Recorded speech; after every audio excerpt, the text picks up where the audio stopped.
আগের মতো শেষ, একটু জিরান লাগে। আমি একজন পদ্মা নদীর মাঝির কথা বলছি, প্রবোধ কুমার মুখোপাধ্যায়, যিনি শৈশবকালে এতই কালো ছিলেন, আতুর ঘরে তার নাম রাখা হলো কালো মানিক। লেখক সাহিত্য জীবনে নাম নিলেন মানিক বন্দ্যোপাধ্যায়। কিংবদন্তি কথা সাহিত্যিক, অমর কথা সাহিত্যিক, পদ্মা নদীর মাঝির লেখক মানিক বন্দ্যোপাধ্যায়কে নিয়ে ভাবনা ছায়াপথ চ্যানেলে যৎসামান্য কিছু বলতে চেষ্টা করব। মানিক বন্দ্যোপাধ্যায়ের জন্ম 1908 সালের 19শে মে কলকাতার দুমকা শহরে। তবে তার পৈতৃক নিবাস আমাদের বিক্রমপুরের মুন্সিগঞ্জ জেলায়।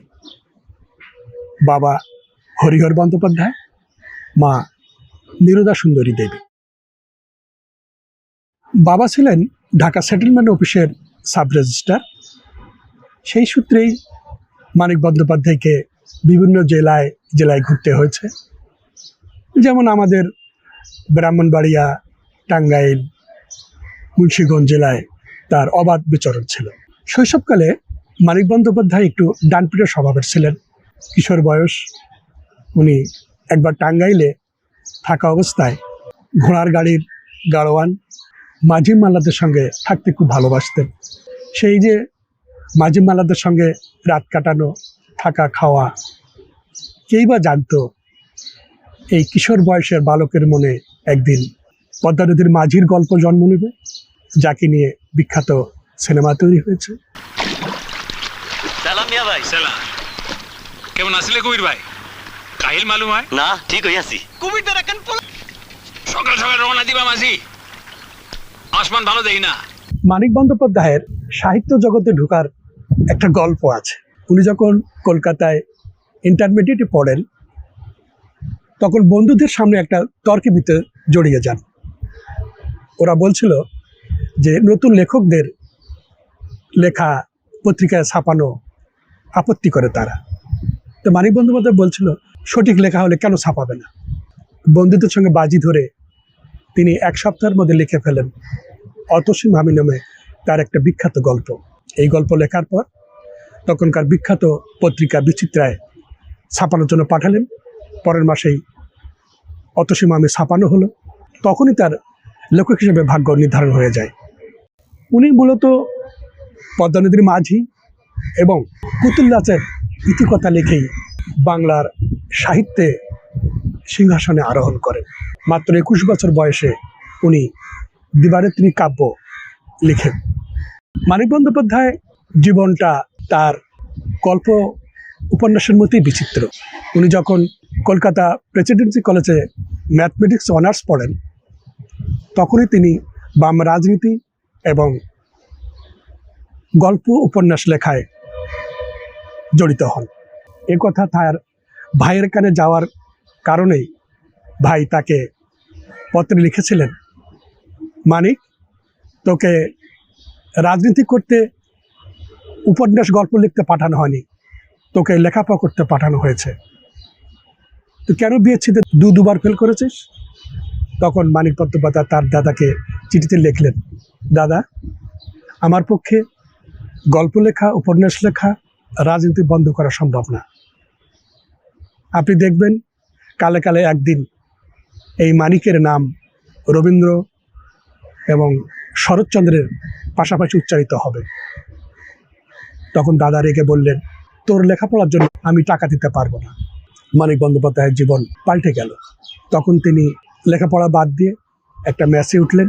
দিনরাত্রি কঠোর পরিশ্রম করে সাহিত্য জগতে লেখালেখির কাজটা চালিয়ে গেলেন। লেখা চলছে। মানিক বন্দ্যোপাধ্যায়ের জীবন সাহিত্য জগতে ধ্রুব তারার মতো জলজল করে উঠল। কিন্তু তার সাংসারিক জীবন, ব্যক্তিগত জীবনে অর্থকষ্ট তাকে কুরে খাচ্ছিল। একবার একটা লেখা বিচিত্রা ছাপানোর জন্য উনি যাচ্ছিলেন। তখন পথেই তার বন্ধু অধ্যাপক দেবীপদ ভট্টাচার্যের সঙ্গে দেখা হয় এবং তাকে এক পর্যায়ে কথা বলতে বলতে তার বাড়িতে নিয়ে যায়। খাওয়া দাওয়ার পর মানিক বন্দ্যোপাধ্যায় তার বন্ধুকে বলছিলেন, দেখো, আমি এক সময় বলেছিলাম আমি শুধুই একজন সাহিত্যিক হব, কিন্তু বাস্তব জীবনে দেখলাম কেউ যেন রুটি রুজির ডাল ভাতের ব্যবস্থা না করে বাংলাদেশে সাহিত্য করতে না যায়। এমন চরম দুর্ঘটনাও ঘটেছে তার জীবনে যে তার বাড়ি ভাড়ার জন্য তার বাড়ির মালিক মামলাও ঠুকে দিয়েছেন। মানিক বন্দ্যোপাধ্যায়ের কঠোর লেখালেখি এবং সাহিত্য সাধনার এক পর্যায়ে তিনি মৃগী রোগে আক্রান্ত হলেন। এই রোগ তাকে জীবনের শেষ নিদ্রায় শায়িত করে। একবার মানিক বন্দ্যোপাধ্যায় কঠিন রোগে আক্রান্ত হলেন, হাসপাতালে নেওয়া যাওয়া হবে। তার এক বন্ধু এসে জিজ্ঞাসা করলো তার স্ত্রীকে, অর্থাৎ মালাকে, যে বৌদি, মানিক এত অসুস্থ, আমাকে বলেননি কেন? তখন ভারাক্রান্ত মনে বলেছিলেন, দাদা, আপনাকে যে একটা ফোন দিব 5 আনা পয়সা তো লাগবে। দর্শক, তাহলে বুঝতেই পারছেন তার আর্থিক সংকট তাকে কুরে কুরে খাচ্ছিল। আইলা মাঝি, তুমি কবে এলা কপিলা?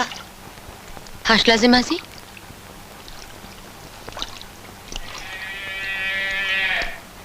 ও,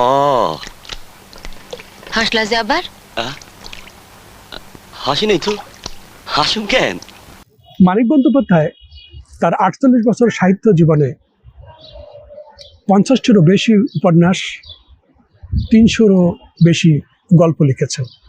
তার মধ্যে আমরা এখানে 2-4টি বলতে পারি, যেমন পদ্মা নদীর মাঝি, তার বিখ্যাত উপন্যাস, পুতুল নাচের ইতিকথা, দিবারাত্রি কাব্য, জননী, অহিংস, প্রাগৈতিহাসিক, নিবারণের বউ, দোকানির বউ ইত্যাদি উল্লেখযোগ্য। তবে একটু মজার ব্যাপার হলো, পদ্মা নদীর মাঝির গল্প আমাদের এই বাংলাদেশেরই পদ্মা নদীর ধারের কেতুপুর গ্রামের গল্প নিয়েই তিনি পদ্মা নদীর মাঝির উপন্যাসটি লিখেছেন। পুতুল নাচের ইতিকথা, এই উপন্যাসটি উনি তার নানির বাড়ি ছিল মুন্সিগঞ্জ জেলার গাউদিয়া গ্রামে। এই গাউদিয়া গ্রামেরই গল্প নিয়েই তিনি লিখেছেন পুতুল নাচের ইতিকথা। এই গল্পসূত্র হলো, কলকাতায় একবার পুতুল নাচের দল এসেছিল। সেই পুতুল নাচের কার্নিভালের নাচ দেখেই উনি পুতুল নাচের ইতিকথার গল্পর জন্ম দেন এবং সেই গল্পটি নির্ধারণ করেন গাউদিয়া গ্রামের গল্প দিয়েই। সুপ্রিয় সুধী, মানিক বন্দ্যোপাধ্যায় সারা জীবন শুধু সাহিত্য সাধনায় জীবন অতিবাহিত করেছেন। দারুণ অর্থকষ্ট তিনি পিছু পা হননি। উনি সারা জীবনই সাগরের জলের মধ্যে ভেসেছেন, জলের নিচেই মণিমুক্তা দিয়ে গেছেন আমাদের সাহিত্য জগৎকে। তিনি যে আমাদের সাহিত্য জগতে অবদান রেখে গেছেন তা ধ্রুব তারার মতো জ্বলজ্বল করবে চিরদিন, চিরকাল। সবশেষে লেখকের প্রতি রইল অগাধ শ্রদ্ধা, ভালোবাসা।